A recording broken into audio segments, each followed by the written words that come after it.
There comes a time in life when silence isn't weakness, it's wisdom. When the strongest thing you can do is not explain who you are, not justify where you've been, not defend what you believe. Because real intelligence, the kind carved from hardship, betrayal, and long, sleepless nights, doesn't chase validation. It doesn't speak to be understood. It listens, it builds, it waits. And those who rise the highest often say the least. Because power, real power, doesn't echo. It emanates, quietly, relentlessly. Stephen Hawking didn't need to raise his voice to shift the world. He knew something most never will. That silence is not emptiness, it's precision. Watch till the end, hit subscribe, and remember, the real change begins now. The first thing you never explain, your worth. You were not born to convince the world of your value. When you start explaining your worth, you've already accepted someone else's doubt. Worth is lived, not spoken. And the moment you stop needing to prove it, the world begins to feel it. Your presence must be louder than your explanations. There comes a moment, quiet, still, maybe even unnoticed, when you realize just how much of your life you've spent trying to convince people that you matter, that you're enough, that you belong. You remember all those moments, justifying your choices, defending your silence, translating your pain into language others could understand, just so they'd accept what you already knew deep down. But we're too tired to stand on, because explaining your worth always feels like bleeding for someone who isn't even looking. You think you're building bridges, but really, you're standing on trial in a court that never cared to hear your side. And every time you explain yourself, even just a little, you shrink. Not because you lack value, but because you've handed someone else the scale. But here's the truth. No one can measure what they never helped build. They weren't there for the sleepless nights. They didn't hear the silence you had to survive.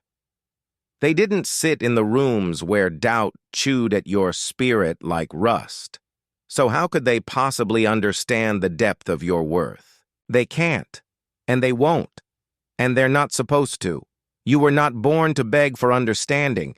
You were not born to perform your strength like it's a show. You were born to be, and being requires no permission. There is power in stillness. Power in walking away without needing to explain why. Power in letting your decisions speak louder than your explanations ever could. That's the difference between noise and presence. Noise explains itself. Presence doesn't have to, and yes, silence will be misunderstood. People will fill in your gaps with their own projections. Let them. You are not here to manage everyone's perception.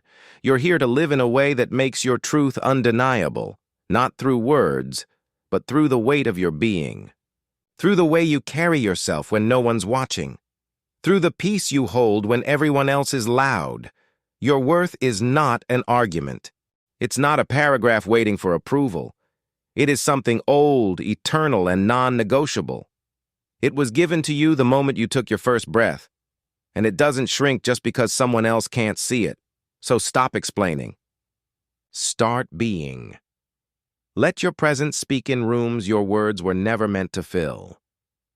The second thing, you never explain. Your purpose. Your mission in life wasn't handed out at a town hall. It came to you in silence, in pain, in confusion, in longing. You don't owe anyone a blueprint. You don't need a committee to validate your calling. Some things are sacred, and purpose is one of them. You didn't find your purpose in a textbook. It wasn't delivered in a neat box with a certificate and instructions. It didn't come with applause or clarity or comfort. It showed up in the wreckage, in the middle of a night when everything you thought you were fell apart, when the world stopped making sense and your chest felt like it would cave in from everything you couldn't name. That's where it whispered, and that whisper, that was yours.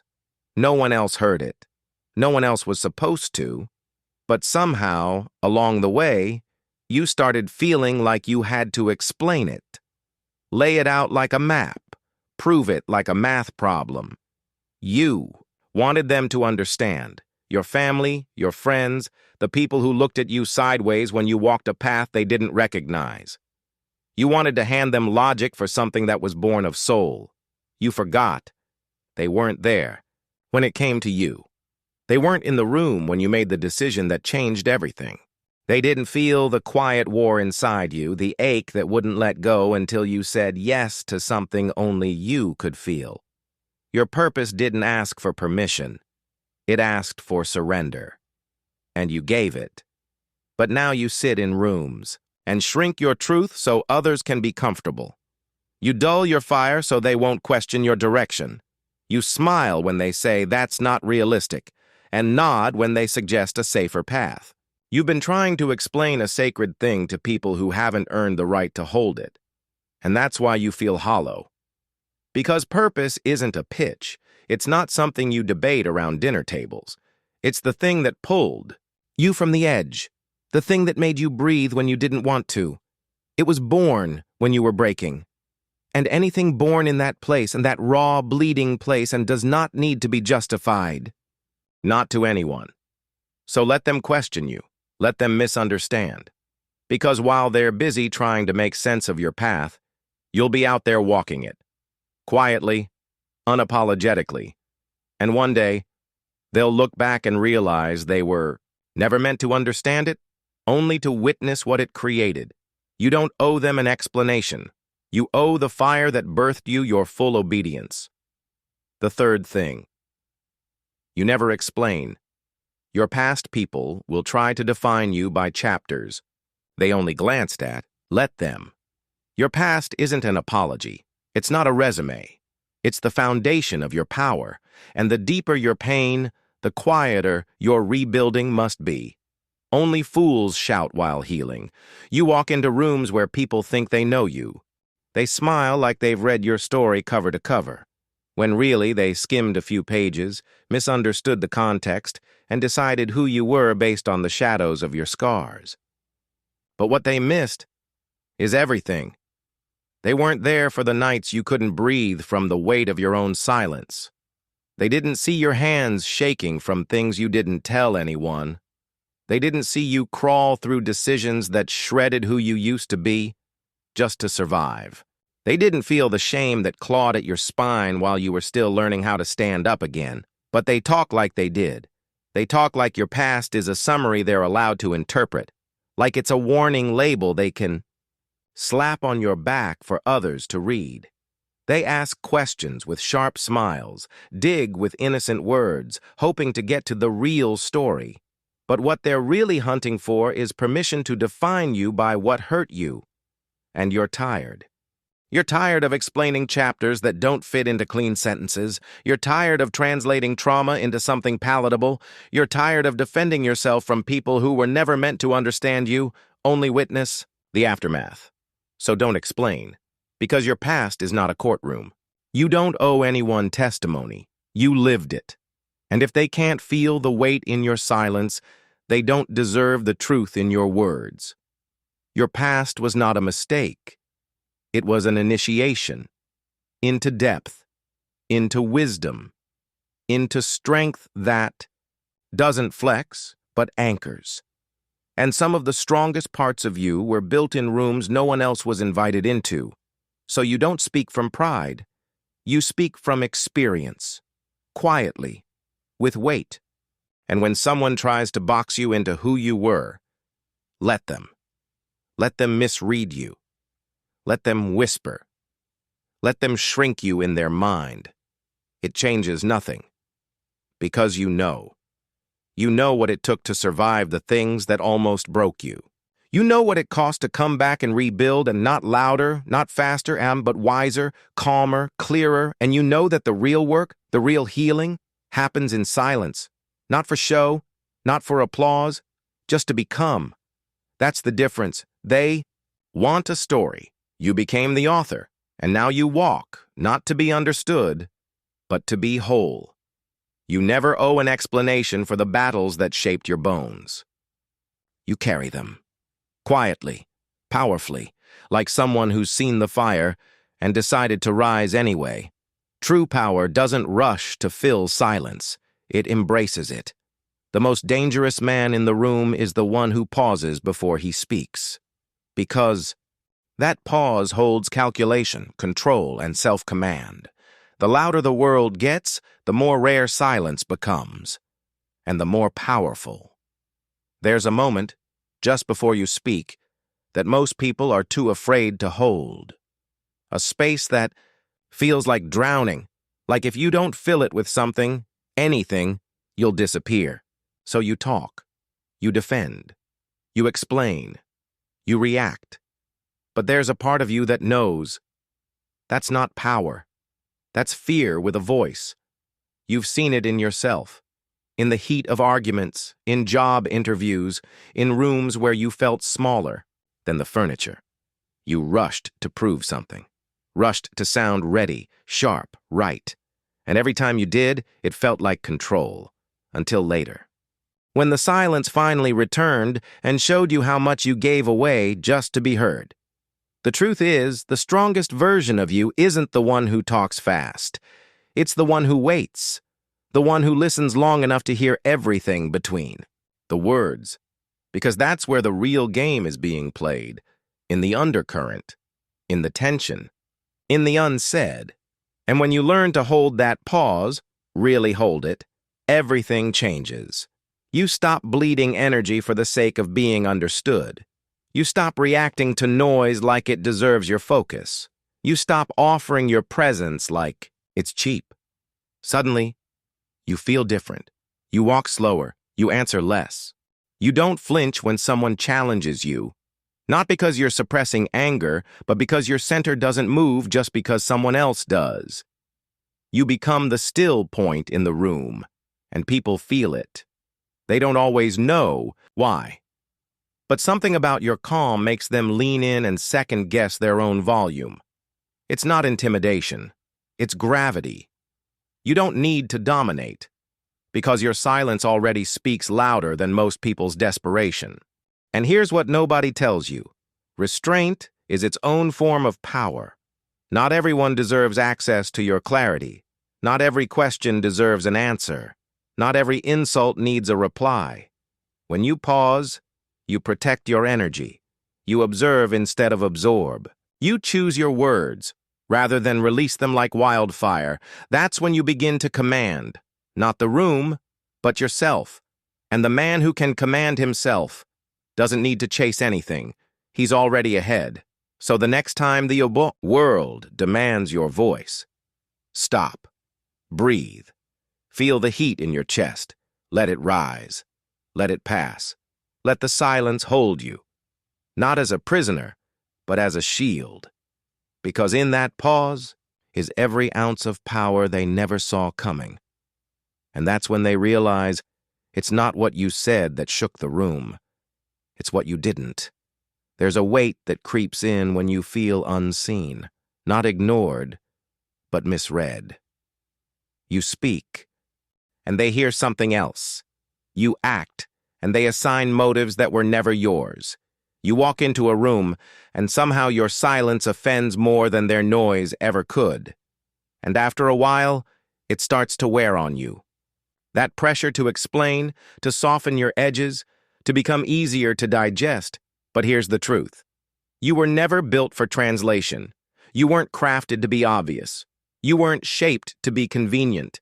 You were designed with layers. Forged in rooms where no one clapped, sculpted by trials no one saw. So when they look at you and can't quite put you in a box, that's not your failure. That's your signal. You don't owe anyone a map to your soul. See, most people aren't listening to understand. They're listening to confirm what they already believe. And when you don't fit, when your presence doesn't echo their comfort zones, they label you. Too intense, too quiet, too ambitious, too distant. But what they're really saying is, you don't bend to me. And that makes them nervous. You are not misunderstood. You are untranslated. There's a difference. Misunderstood people chase clarity. They exhaust themselves trying to make others get it. They explain and re-explain until they feel hollow from the inside out.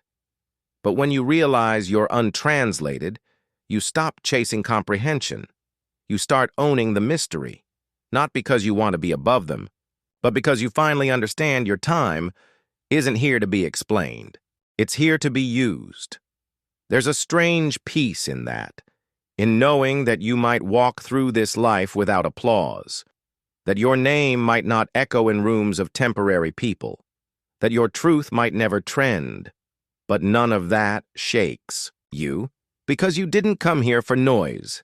You came here to build, and building takes solitude, so let them guess, let them talk, let them project what they want onto your silence. That's not your battle. Your battle is internal, to keep showing up as yourself, even when it's easier to become something else, to keep carrying your vision, even when your hands shake, to walk alone when no one understands where you're going, and to be fine with that, because you know something they don't.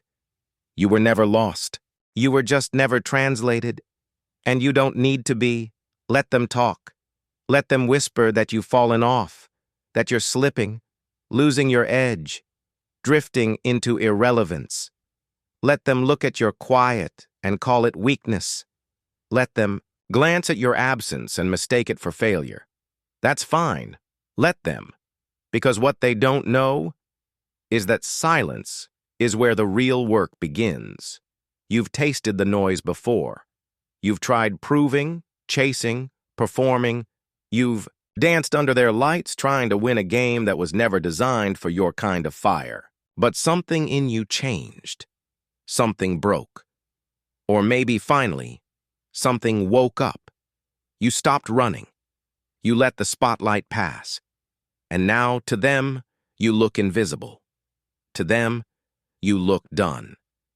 You're learning the discipline of disappearing. Not to fade, but to fortify. You are building in the dark what would be too fragile in the light. And while they point, laugh, scroll past you, you're stacking something that cannot be undone.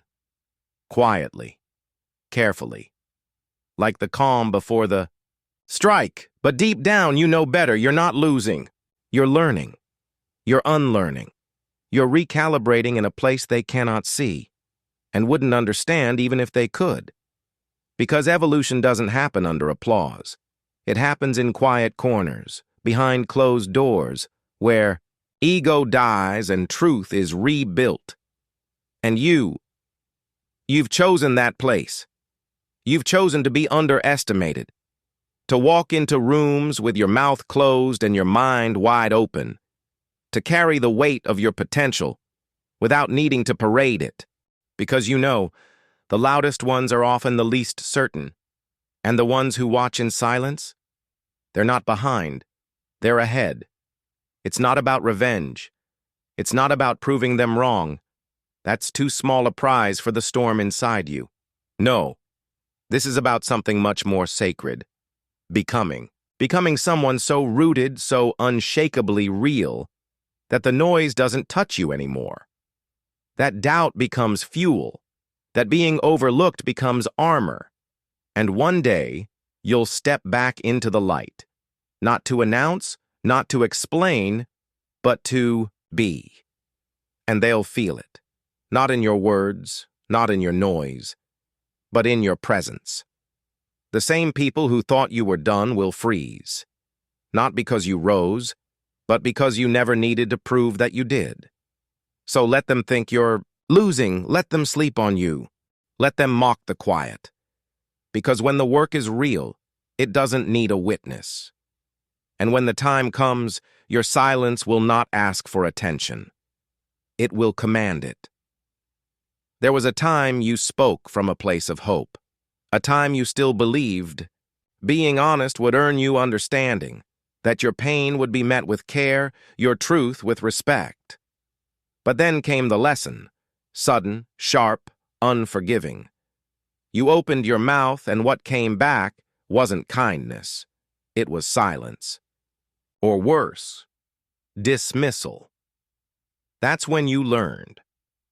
You learned that the world doesn't always want your truth, not when it's raw, not when it doesn't fit the narrative. So you shut up, not out of weakness, but survival. You started bottling what once flowed. You became a vault, not because you didn't feel, but because feeling too much around the wrong people cost too much. And in that silence, you changed. You stopped explaining yourself. You stopped chasing ears that only wanted echoes. And in that space where words used to run freely, a deeper voice began to grow, not louder, but clearer. The kind of voice that doesn't shout to be heard, because it knows. You see, the pain didn't just wound you, it taught you. It trained you to listen differently, to see what people mean, not just what they say, to recognize the games, the false smiles, the weight behind small words. You started hearing everything, not just what was spoken, but what was missing, and somewhere along the way you realized that silence was never your prison. It was your preparation. Every moment you kept your mouth shut when you wanted to scream, that wasn't weakness, that was discipline. That was you learning to let pain sharpen you instead of scatter you. Now you speak less, but when you do, it lands like thunder. Because it's no longer about being heard. It's about building something that deserves to be heard. You've stopped using words to beg. You use them to build. And if they're not ready for what you carry, you don't force it. You withhold it, not as a game, but as a boundary. You don't owe your voice to those who discarded your silence. You don't have to explain the cost of becoming who you are. The betrayal, the heartbreak, the nights where you stared at the ceiling trying to unfeel everything, those moments rewired you, and now you speak from a different place. Not to be liked, not to be understood, but to move things. So let the world think you're quiet. Let them assume you've shrunk. They don't know that your silence has been building pressure like the inside of a volcano. And when you choose to open your mouth now, it won't be to fill the air. It'll be to change it. There are things inside you right now that you don't know how to say. Not because they're unclear, but because they're sacred, still forming, still raw, like a wound that hasn't scarred over yet. Too soon to touch, too deep to name. But you try anyway, don't you? You try to explain yourself to people who haven't earned the right to hear your becoming. You hand them your half-built truth like it's finished, and then wonder why they don't see its worth. It's because it's not time yet. Some truths don't need witnesses. Not yet. They need stillness. They need solitude. They need to harden beneath the surface of your life until they are not ideas, but instinct. Until you are them, not defending, not describing, just embodying. But when you force something before it's ready, when you offer it up to be seen, judged, questioned, you strip it of its roots. You make it fragile. You make it something that now depends on their understanding instead of your knowing. And it's so tempting, isn't it? To explain, to justify, to narrate every step of your evolution so you're not misunderstood along the way. But the truth is, that's fear talking. Fear of being unseen, fear of walking alone, fear that maybe if no one claps while you're building, it means you're building wrong. But you're not. You're just building quietly. And that is the strongest kind of building there is. You don't owe the world a press release every time. Your soul shifts.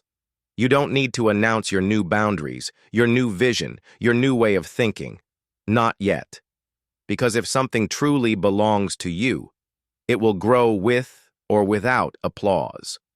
And when it's real enough, when it's lived in, tested, unshakable, it won't need explaining. It will radiate through how you move, how you speak, how you are. You'll feel the difference. Right now, you might feel alone with what you know, like you're carrying something too big, too complex, too unfinished to ever be understood. But that feeling?